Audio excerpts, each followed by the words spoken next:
Hello again, I am Blunty, and 2 weeks ago I published a video in which I investigated, experimented, uncovered and broke down and solved one of the most annoying issues many early adopters of the MetaQuest 3 have been facing. That being the horrendous and infamous buzzing or hissing or whining issues surrounding many, and in fact nearly all, brands and makes and models of external battery packs designed to extend your wireless playtime on the MetaQuest 3.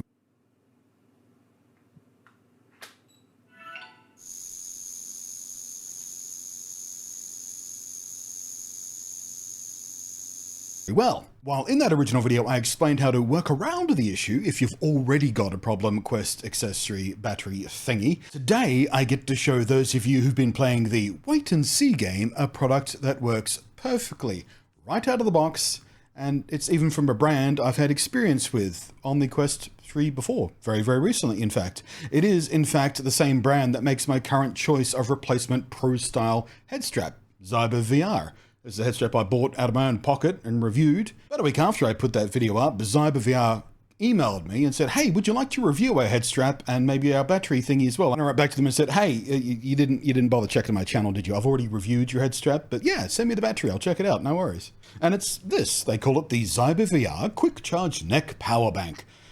Clearly up all night thinking of that snazzy product name, don't you think? Can you imagine it? A team of marketing experts, sucking down coffee well into the small hours of the evening, or the morning as it were, bags under their eyes, frazzled, greasy hair slumped in their seats around a table littered with scraps of balled up notepads of discarded, rejected names and snack crumbs all over the floor, and suddenly Michelle leaps out of her chair, fist raised to the sky, and triumphantly yells, Neck Power Bank! That's what we should call it! Because it's a power bank that you wear around your neck! And I'm going home. I miss my dogs. So, I'm not going to re-break down the technical issues and USB power delivery details that led into the buzzing problem that other products for the Quest 3 are suffering from. I am going to hope and assume, if you care, you'll have seen or intend to watch that other video to satiate your wonderful intellectual curiosity around this issue. Suffice to say, this product, which features a total of 10,000 milliamp hours of flowing electrons, can and will support several of the USB-C power delivery standards, namely 5 volts at 3 amps for 15 watts, 9 volts at 2 amps for 18 watts, and 12 volts at 1.67 amps for 20 watts. Which, again, referencing the other video, is exactly what you want a battery bank for the Quest 3 to do. Perfect. Nailed it.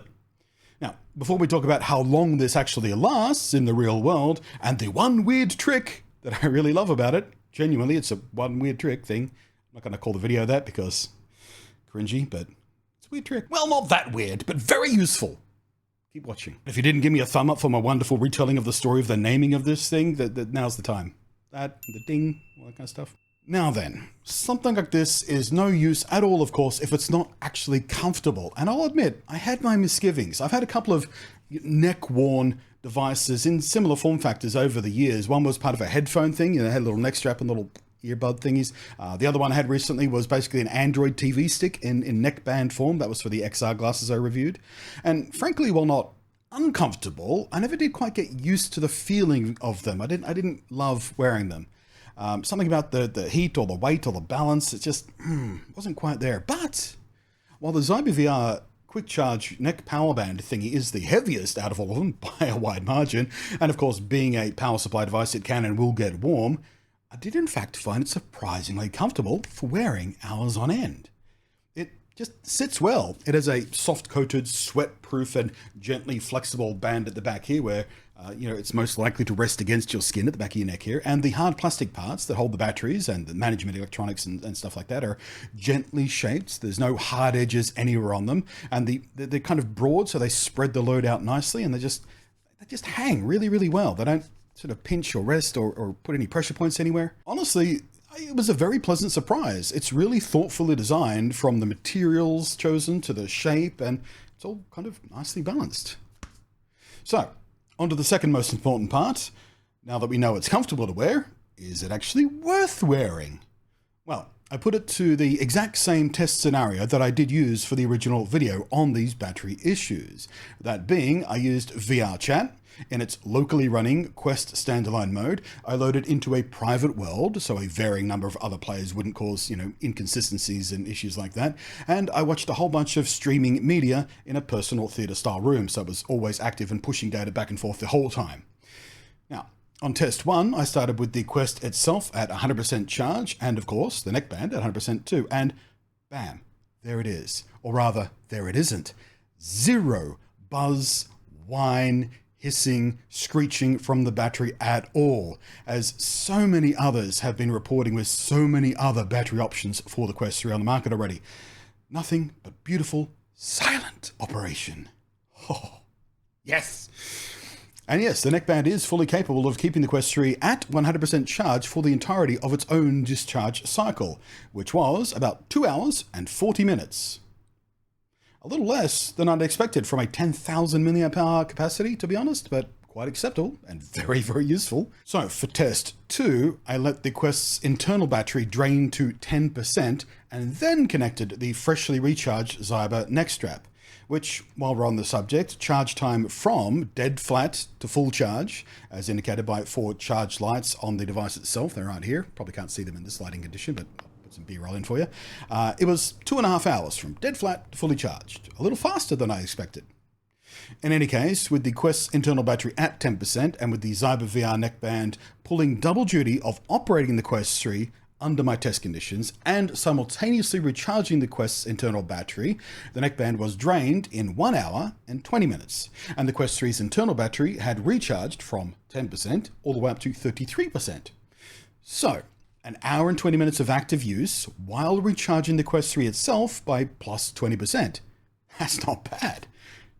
Asking this from the neckband, as you might have imagined, ran it much warmer because it's charging the battery and running the Quest, so it's pushing out a lot more power a lot more quickly than test 1, but it was still nowhere close to uncomfortably warm, which, considering it's in direct contact with you, or at least your clothes, that's pretty important that it's not uncomfortably warm. On the back of the head, who cares? Again, as warm as it's like back there, it's not touching you. Here, kind of important. But once test 2 had run its course, it was time for that one weird trick I teased a few minutes back. You see, the ZyberVR neckband splits its built-in batteries between the lobes. You probably would have guessed that just by the size and shape of it. Sensible to do for the sake of weight distribution and balance and everything. But the one that sits on the right side here is actually a self-contained detachable battery pack with its own charging circuit and USB-C port. So I ran test 1 conditions again for test 3, that being both the neckband and the Quest 3 were starting at fully charged states. And this time, once the neckband had run down to 50%, and it does drain this before this, I detached this battery and started recharging it independently while the other battery section in the neckband was keeping things ticking along quite nicely on the Quest 3 without any interruption at all. Clever. And despite now being lopsided in weight, the neckband actually remained pretty comfortable and didn't sort of slide around as much as I expected. That must look so goofy. I can't wait to watch this back. Slide around as much as I expected. So, once the inbuilt battery on the neckband had drained the rest of the way, I took the detachable battery back off charge and reattached it, which is easy to do without even looking or fiddling. It just clips in really nicely, by the way, so you don't even have to take the headset off to do it. And while it was charging, I periodically put my hand on the battery to sort of get a sense of how warm it was. I sort of gripped it like that, and most of the heat's sort of around here. And it remained pretty warm for most of the charge cycle, as you would expect. But by the time I reattached it, it did feel cooler, but not cooled. So I suspect it was, while probably not quite at full 100% charge, it was at least over 80%, and it switched over to a slower charge cycle, as most batteries of this kind should be doing, just for the sake of the battery health, which is why it would have been cooler to the touch. At this point, the battery had been charging from USB for 1 hour and 20 minutes. That's how long it took this battery to drain down. In any case, reattaching it sparked up 2 of the 4 battery lights again, and the Quest 3 registered a charger was attached, although this time the Quest did very slowly start discharging again, but only to a certain point. Once the Quest 3 itself reached 91%, it stayed there for the rest of the detachable battery's life. Not sure why that happened, but it happened.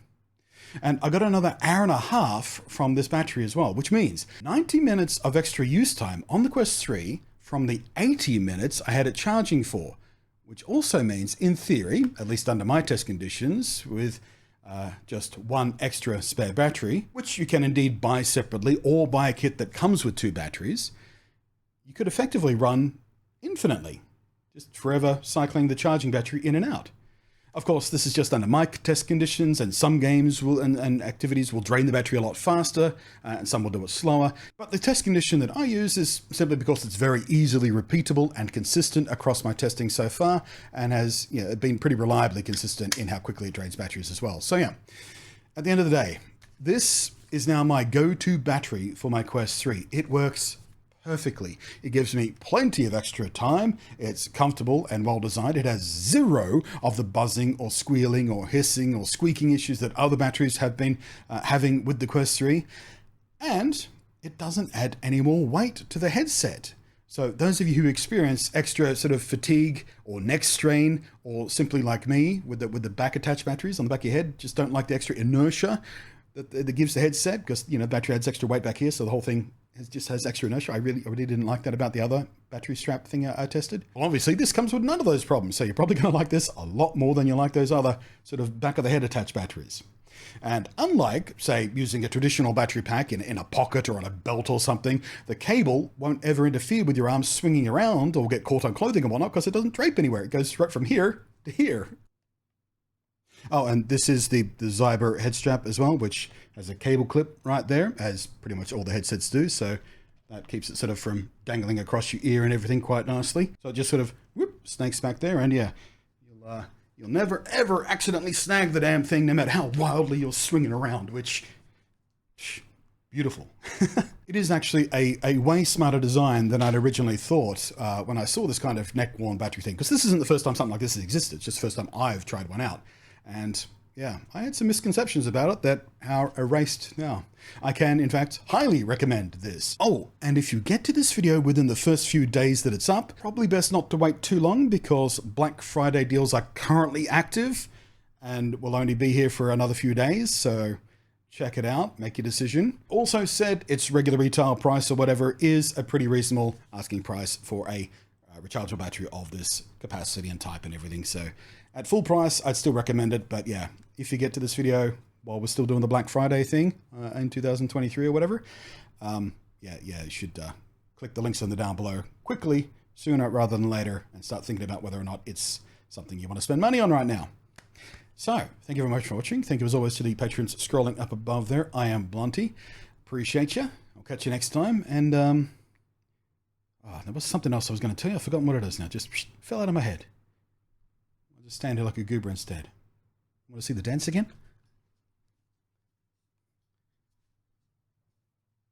Probably not.